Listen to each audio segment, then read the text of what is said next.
कंजूस सास की रसोई के नीचे बहुओं का सीक्रेट एसी रूम। बहू तू कब से रसोई में खाना बना रही और तेरे कमरे का पंखा ऐसे ही चल रहा है, सारी लाइट भी ऑन है, जरा ध्यान रखा करो। फिर महीने के आखिर में जब बिजली का बिल आता है ना, तो सब कहते हैं हमने तो कुछ इस्तेमाल किया ही नहीं, बिना बात के बिजली बर्बाद हो रही है। आरती रसोई में खाना बना रही होती है। अपनी सास की बात सुनकर वो जवाब देती है, मम्मी मैंने सुबह फर्श धोया था, उसे सुखाने के लिए ही पंखा चलाया था। अरे जब घर में कोई है ही नहीं तो वो आराम से ऐसे ही सूख जाता है, इसमें पंखा चलाने की क्या जरूरत थी, सब खर्च बढ़ाने में लगे हैं बस। सुजाता बड़बड़ाती हुई रसोई से बाहर चली जाती है। बाकी सब तो ठीक है मेरे ससुराल में, लेकिन पता नहीं मेरी ये कंजूस सास इतने पैसे जोड़कर कहाँ जाएंगी। अपने आप से बातें करते हुए आरती सारा खाना बना लेती है। थोड़ी देर में सब लोग खाने के लिए बैठते हैं।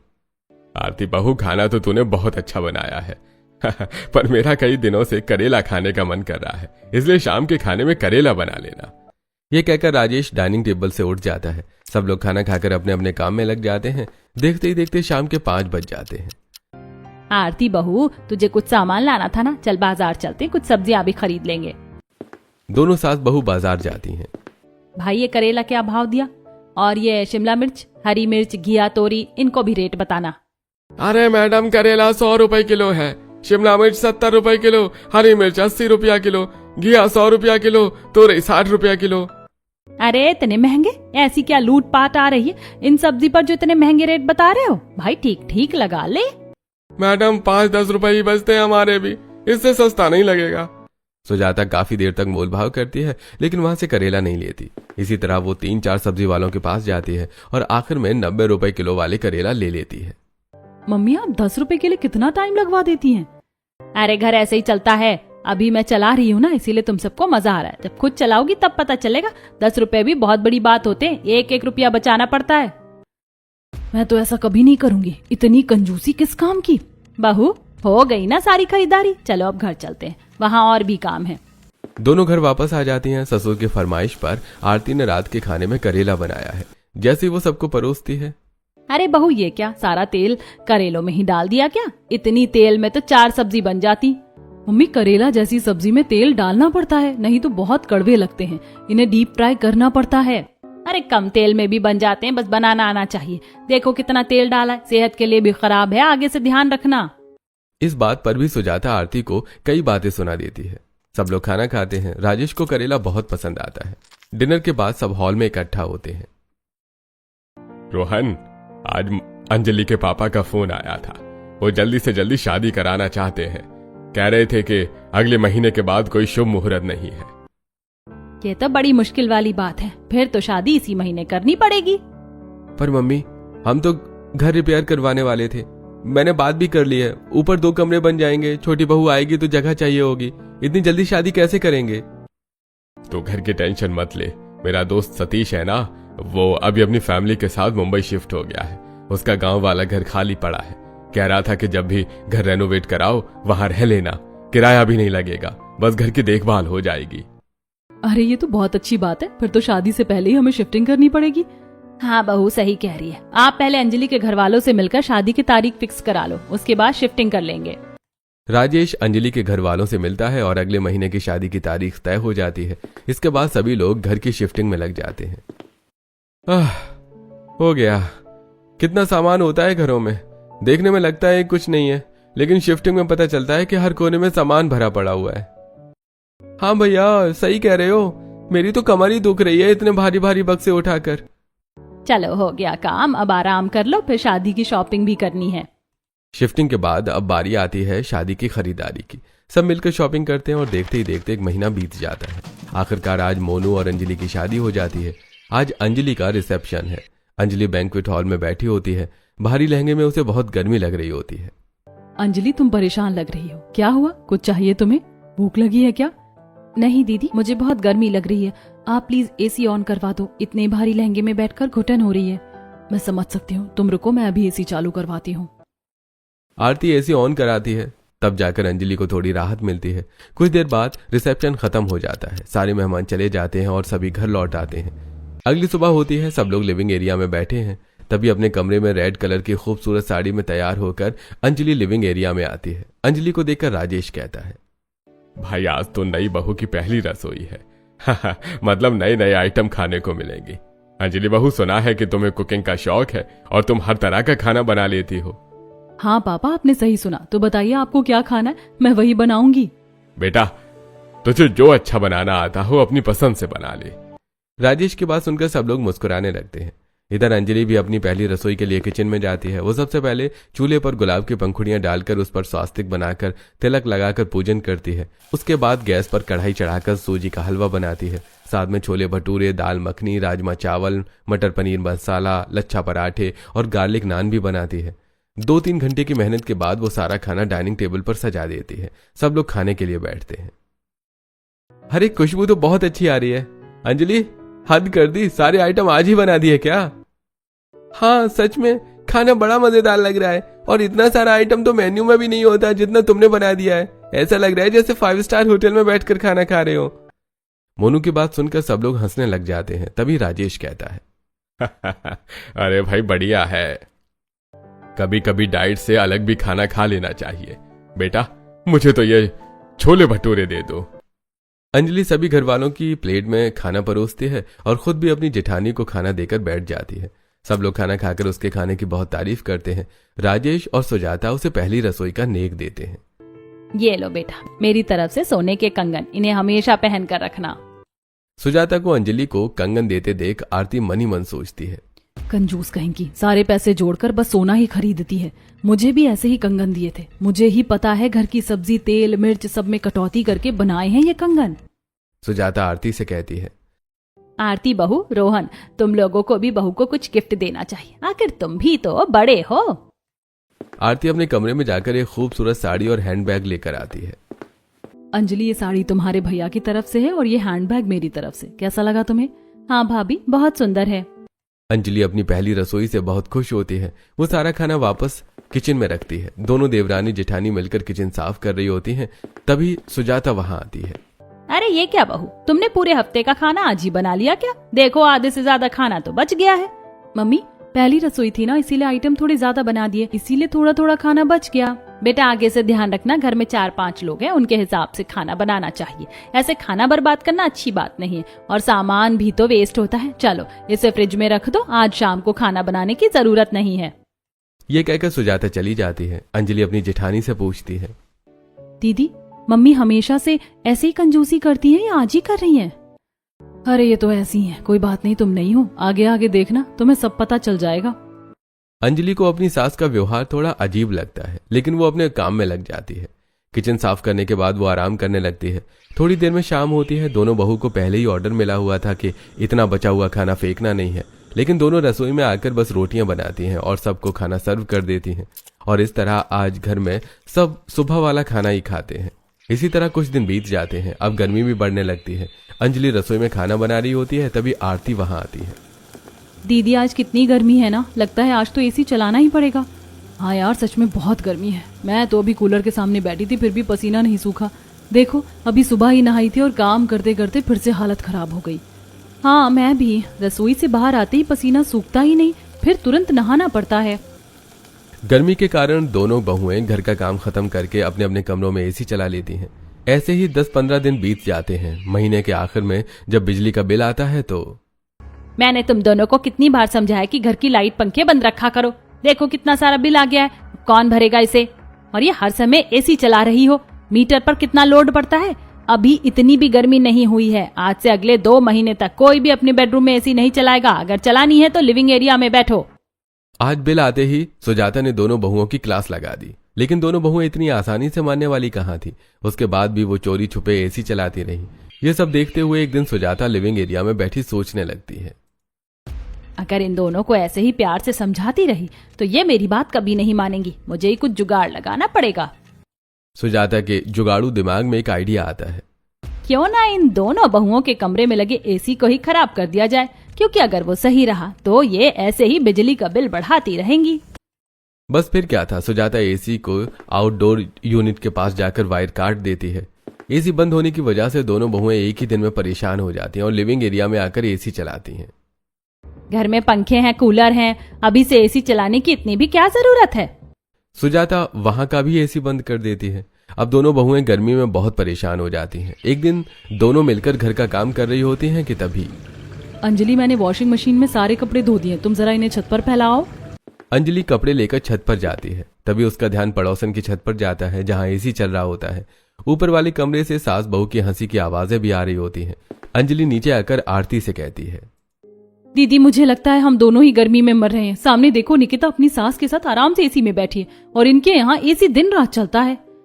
हाँ, सही कह रही हो तुम। पिंकी आंटी तो कितनी अच्छी है, हर वक्त निकिता के लिए कुछ ना कुछ लाती रहती हैं, शॉपिंग भी खुद कराती हैं। सच में किस्मत से मिलती है ऐसी सास। दोनों देवरानी जेठानी अपनी सास की बुराई करती हैं और मनी मन सोचती हैं कि काश उनकी सास भी ऐसी होती। इसी तरह दोपहर से शाम हो जाती है। अरे भाई, चाय मिलेगी या नहीं? अंजलि चाय बनाने के लिए रसोई में जाती है, लेकिन अचानक उसे फर्श के नीचे से कुछ अजीब सी आवाजें सुनाई देती हैं। वो बार बार पैर रखकर देखती है तो उसे खालीपन जैसा महसूस होता है। फिलहाल वो इसे नजरअंदाज कर चाय बनाती है और राजेश को दे देती है। उसके बाद वो अपनी जेठानी के पास जाती है। दीदी, मेरे साथ रसोई में चलो, मुझे वहाँ कुछ अजीब लग रहा है। आरती अंजलि के साथ रसोई में जाती है। देखो, इस जगह पैर रखने पर कुछ खोखला लग रहा है। अरे, टाइल खराब होगी, नीचे से खाली हो गई होगी। आजकल तो वैसे भी नकली सामान मिलता है, बदलवानी पड़ेगी। नहीं दीदी, मुझे कुछ और लग रहा है। कहीं यहाँ फिल्मों की तरह कोई खुफिया दरवाजा तो नहीं? अंजलि की बात सुनकर आरती भी चौंक जाती है। दोनों मिलकर उस जगह को ध्यान से देखने लगती हैं। जैसे वो टाइल हटाती हैं, उन्हें नीचे एक दरवाजा दिखाई देता है, एक छुपा हुआ सीक्रेट रूम। ये क्या, सच में सीक्रेट रूम? मतलब हम जैसा सोच रहे थे वो सही निकला। हाँ, और नीचे कितनी ठंडक भी है। अगर यहाँ एसी लगा दिया ना तो गर्मी में जन्नत जैसा मजा आएगा। सही कहा आपने। तो चलो अब कंजूस सास से बचकर गर्मी से बचने का अच्छा जुगाड़ करते हैं। दोनों बहुएं सीक्रेट रूम के मिलने से बहुत खुश होती हैं। पहले जो अंदर जाकर उसका पूरा मुआयना करती हैं और अब उनको गर्मी से बचने का एक अच्छा तरीका मिल गया था। दोनों को अब प्लान सूझ चुका था सीक्रेट रूम में एसी लगवाने का, लेकिन दिक्कत यह थी कि एसी खराब था।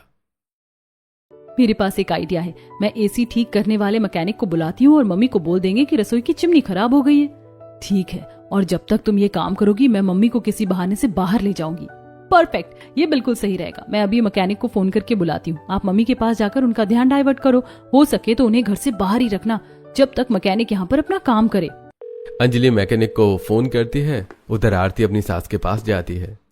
मम्मी, कितने दिन हो गए हम पिंकी आंटी के घर नहीं गए। वो कल आई थी और कह रही थी कि सब मोहल्ले वाली उनके नए घर देखने आ गई हैं, बस आप ही नहीं आई।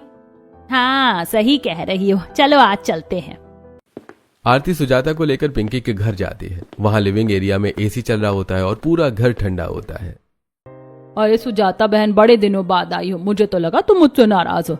अरे नहीं नहीं, बस थोड़ा काम में बिजी थी। तुम्हें तो पता है ही घर के कितने काम होते हैं। वैसे तो खाना, घर की सफाई, कपड़े सब बहू कर लेती है, लेकिन बाहर बैठक पर तुम्हारे भाई साहब के पास कभी कोई आता रहता है तो कभी कोई। बस ऐसे ही दिन निकल जाता है और फिर गर्मी की धूप में घर से बाहर निकलने का मन नहीं करता। हाँ, ये तो तुम सही कह रही हो, बड़ी कड़क धूप होती है। आजकल ऐसा लगता है बाहर निकलते ही जैसे चक्कर आ जाएंगे और कुछ दिखता भी नहीं है इतनी धूप में। हाँ हाँ, बस यही है। अरे तुम्हारी बहू कहाँ है, उससे भी मिल लेते हैं। पिंकी उन्हें निकिता के कमरे में ले जाती है जहां अलग से एसी चल रहा होता है।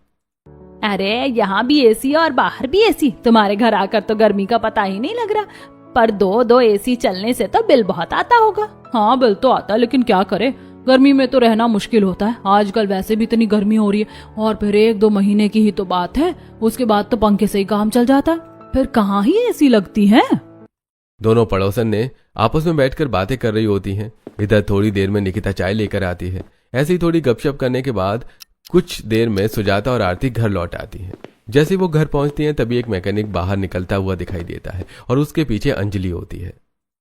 अरे बहू, ये कौन था, क्या कर रहा था यहाँ? घर में सब ठीक तो है ना? अचानक मैकेनिक की क्या जरूरत पड़ गई? मम्मी, बताए तो था, रसोई की चिमनी खराब हो गई थी। मोनू ने ही उसे भेजा था। बिना चिमनी के खाना बनाना मुश्किल हो जाता है, बहुत घुटन होती है।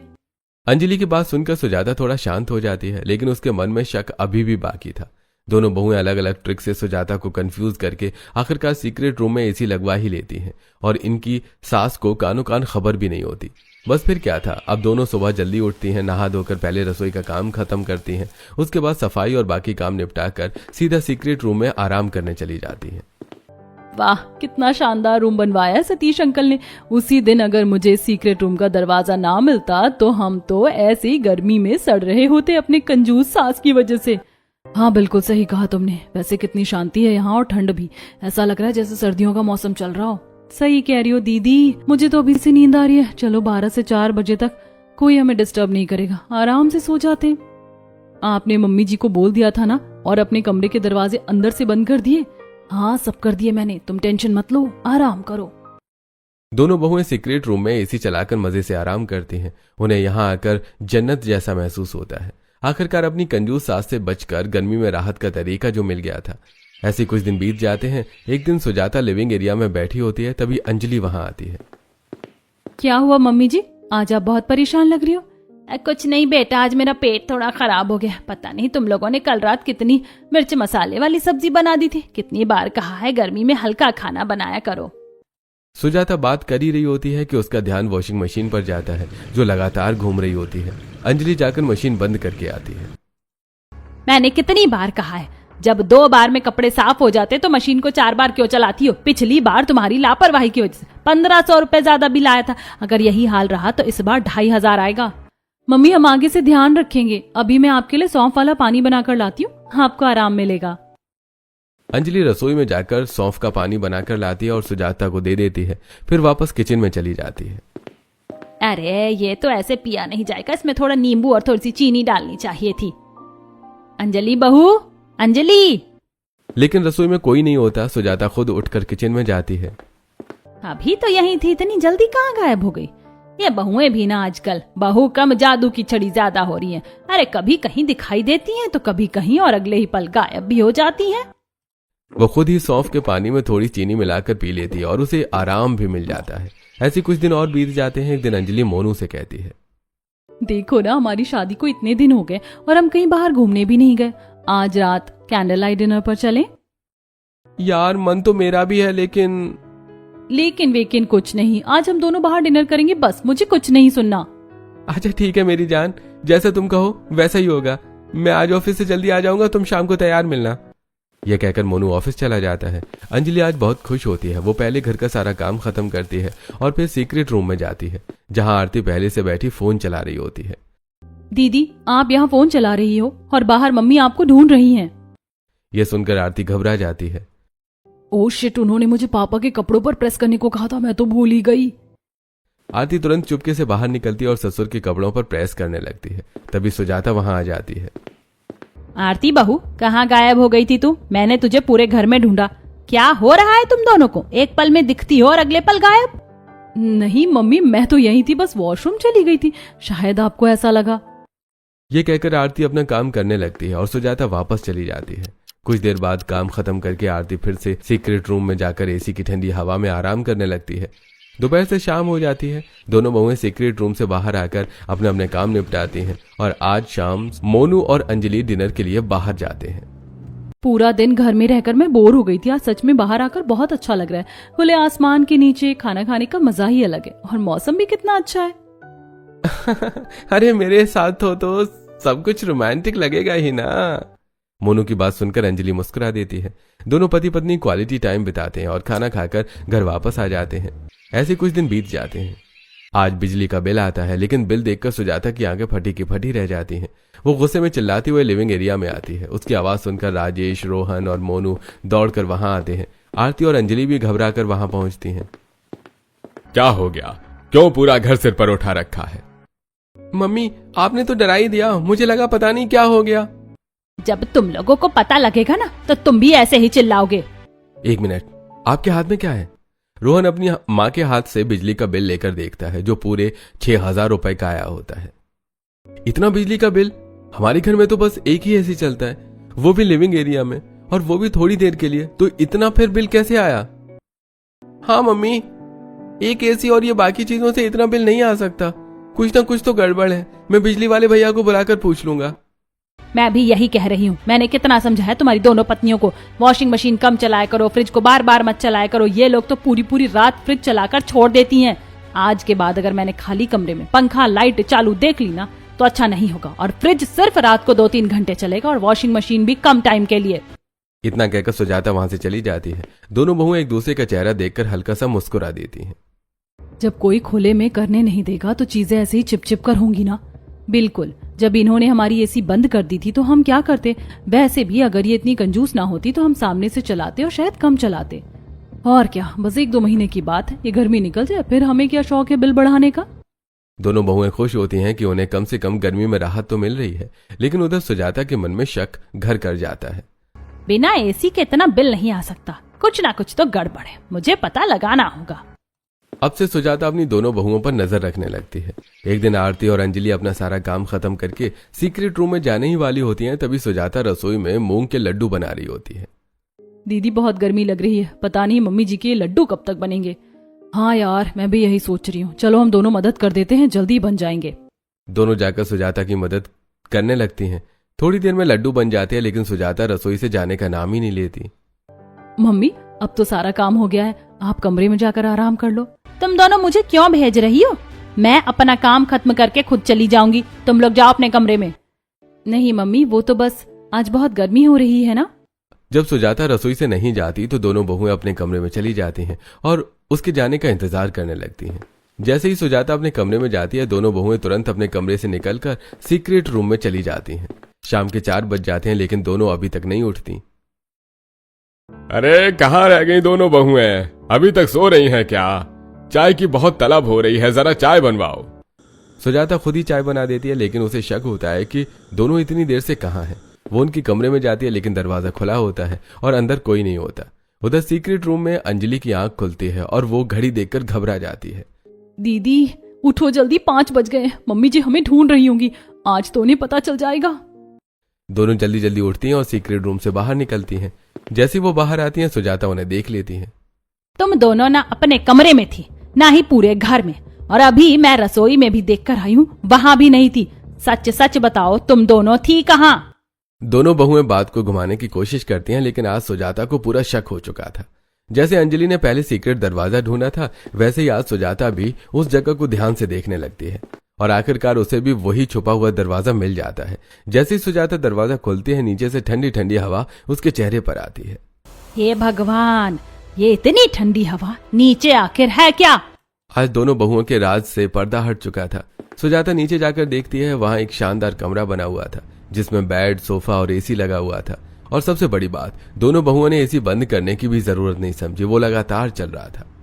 अच्छा, तो इस वजह से इतना बिजली का बिल आया है। ठीक है, आज शाम को तुम्हारे पतियों को आने दो। अभी के लिए सुजाता कुछ नहीं कहती है। शाम को जब दोनों बेटे घर आते हैं, तब वो सबके सामने बात करती है। तुम्हारी पत्नियों को लगता है कि मैं कंजूस हूँ, मैं इन्हें एसी चलाने नहीं देती, इनके काम में रोक टोक करती हूँ। इसीलिए इन्होंने सीक्रेट रूम में छुपकर एसी लगवाया और उसे दिन रात चलाया, तभी तो इतना बिजली का बिल आया है। इतना ज्यादा बिजली का बिल देखकर पूरे घर में सन्नाटा छा जाता है। ठीक है, आज से घर की पूरी जिम्मेदारी मैं इन दोनों बहुओं को देती हूँ। ये लो महीने के खर्च के पैसे, इसी में तुम्हें पूरा घर चलाना है। ध्यान रहे, अगर खर्च ज्यादा हुआ तो पैसे तुम्हारी जेब से जाएंगे। सुजाता सबके सामने दोनों बहुओं को जिम्मेदारी दे देती है और सीक्रेट रूम का सच भी बता देती है। रात हो जाती है और सभी अपने अपने कमरों में सो जाते हैं। अगली सुबह दोनों बहुएं रसोई में काम कर रही होती हैं, अपनी मर्जी से खाना बना रही होती हैं। सारा काम खत्म करने के बाद दोनों लिविंग एरिया में एसी चलाकर बैठ जाती हैं। आज हमें छुपकर सीक्रेट रूम में जाने की जरूरत नहीं है। बिल्कुल, अब जो हमारा मन करेगा हम वही करेंगे। अब तो घर में मालिक वाली फीलिंग आ रही है, वरना पहले तो नौकरों की तरह बस काम करते रहते थे। दोनों जिम्मेदारी लेकर बहुत खुश होती हैं। पहले लिविंग एरिया में एसी चलाती हैं, फिर अपने अपने कमरों में अलग अलग एसी चलाकर सो जाती हैं। शाम को दोनों सब्जी लेने बाजार जाती हैं। आज तो मैं अपनी पसंद की सारी महंगी सब्जियां लूंगी, वरना हर बार मम्मी जी महंगी बोलकर हमें आलू और टिंडे ही खिलाती थी। हाँ बिल्कुल, आज जो मन है वो खरीदो। दोनों बिना मोल भाव किए महंगी सब्जियां खरीद कर पैसे दे देती हैं। तभी उनकी नजर पिंकी और उसकी बहू निकिता पर पड़ती है, जो ढेर सारी शॉपिंग करके आ रही होती है। देखो, ऐसी भी सास होती हैं जो खुद अपनी बहू को शॉपिंग कराती हैं। इन दोनों को देखकर तो लगता है जैसे पूरा मॉल ही खरीद लिया हो। खैर, हम अभी शॉपिंग नहीं करेंगे, वरना मम्मी को लगेगा कि हमने सारे पैसे उड़ा दिए। दोनों घर लौटती हैं और अपनी पसंद का खाना बनाती हैं। अब सुजाता बिल्कुल टेंशन फ्री है, वो भी आराम से एसी की हवा में सोती है। एक शाम तीनों सास बहू लिविंग एरिया में बैठी होती हैं। आज तो बहुत गर्मी है, ऐसी गर्मी में कुछ ठंडा खाने का मन करता है। बताइए मम्मी जी, क्या खाएंगी? मैं बना कर लाती हूँ। आज सबके लिए आम की लस्सी बना दे। अंजलि किचन में जाती है, लेकिन फ्रिज में ना आम होते हैं और ना ही दही। वो तुरंत ऑनलाइन सामान मंगवाती है और लस्सी बनाकर दे देती है। ऐसे ही अब दोनों जो मन करता है वही बनाती हैं और सबको खिलाती हैं। एक दिन, अरे अंजलि बहू, बैठक में 4 कप चाय भेज देना, कुछ मेहमान आए हैं।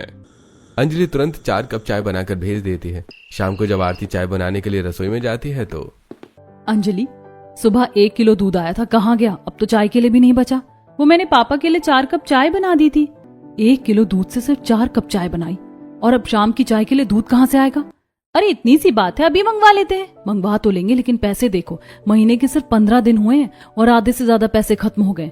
अब सिर्फ 2000 बचे और अभी 15 दिन बाकी हैं।